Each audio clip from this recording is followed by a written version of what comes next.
All the dominoes never fall at once. They fall sequentially, and sometimes there are time gaps between them, and everyone says, all good.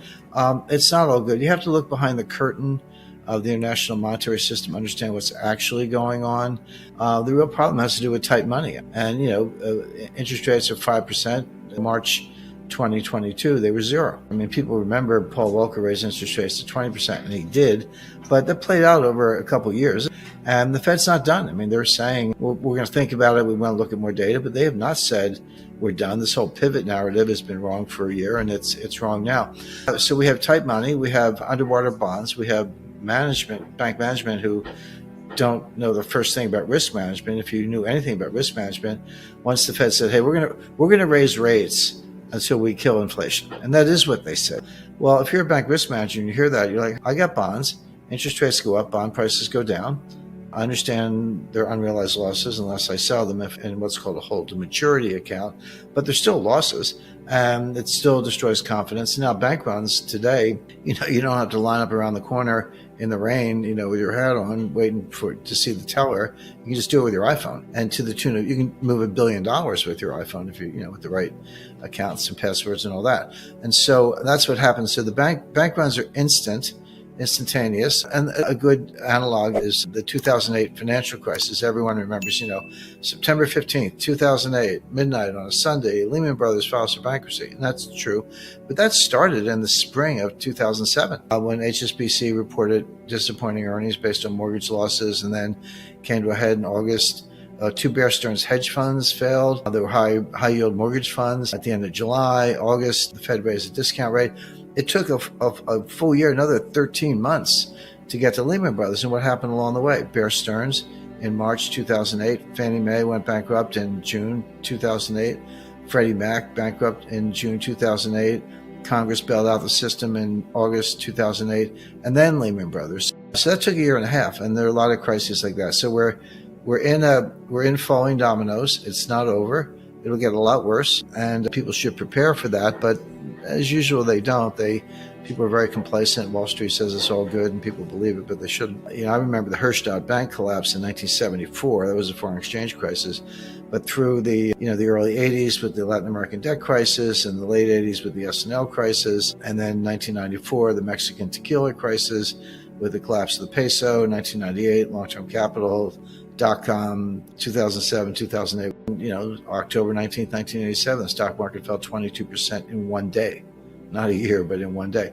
So I've been on the front lines of all those. But the one thing I've noticed is that each crisis gets bigger than the one before. And each bailout is bigger than the one before. And the question I'm asking as an analyst is, are we at the point where the crises are so big, it's bigger than the Fed? In other words, we're not really talking about bailing out a bank or a sector. People lose confidence in the dollar itself. And we do seem to be heading in that direction. You can think of the dollar and gold as kind of two sides of the seesaw. One's up and the other one's down, and then vice versa. When people talk about the price of gold, it's really the dollar price of gold. You can think of gold by weight. So, a strong dollar usually means a lower dollar price for gold, and a weaker dollar means a higher dollar price for gold. And we've seen that dynamic play out in recent months. It's not the only driver of gold. It's one of them. There's good old-fashioned supply and demand. Sometimes you see in a financial panic, gold and the dollar will both get stronger. The dollar will get stronger against other currencies, and gold will get stronger measured in dollar terms because there's a flight to quality. Get me out of, yen or yuan or rubles or euros or whatever else it might be. Get me into treasury securities. And the thing about a flight to quality, it plays out in security space. What you want to get are really treasury securities. You want to get really short-term treasury bills and treasury notes. But to do that, you need dollars. If you're a foreign banker or foreign investor and you want to buy some 4-week treasury bills, you got to get dollars to pay for them. So the rush into save treasury securities creates a demand for dollars. And then at the same time, gold is another saving. So sometimes it's the seesaw. Sometimes they can both go up at once. I guess what I'm really saying is that I see gold getting stronger. The dollar is very much in the news. It's one of the questions I get most frequently. You talk about Ukraine or China or inflation, all that, but usually it comes back pretty quickly to the dollar.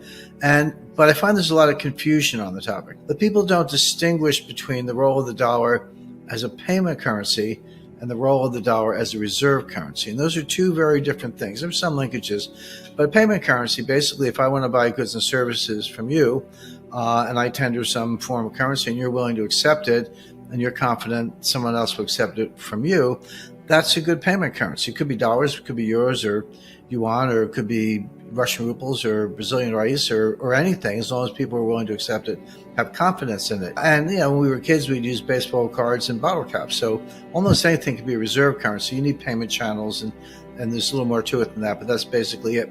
A reserve currency is a very different thing. First of all, we don't really have reserve currencies. You go to the People's Bank of China, they don't have $100 bills stacked up in the basement.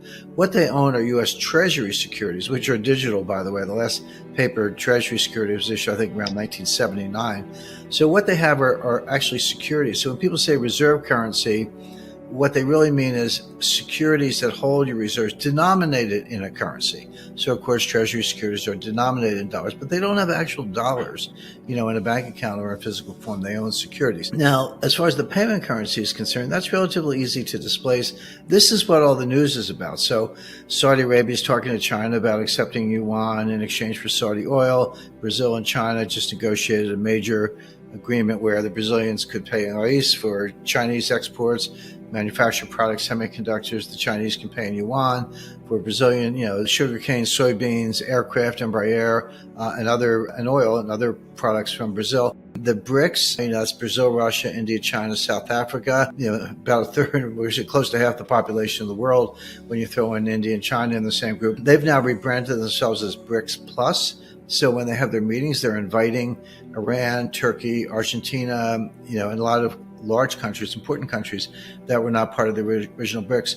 They're working on a new payment currency, and that we're likely to see a big rollout of that. Don't know exactly what it'll be. They're working behind the scenes. It could be commodity backed. It could be gold backed. I'm not predicting that, but that's certainly one of the possibilities that we need to look at.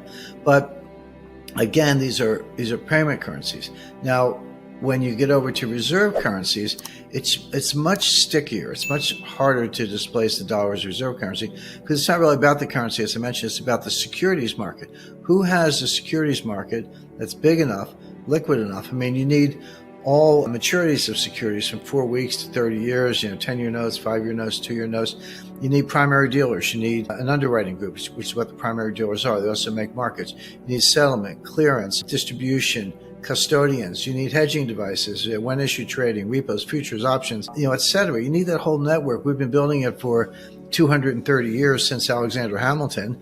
No one else has it or anything really close to it. Maybe the Germans and the Italians, but they're not really big enough. And above all, you need the rule of law. Nobody trusts the Chinese. Nobody trusts the Russians with their money. And they don't even have large sovereign bond markets anyway.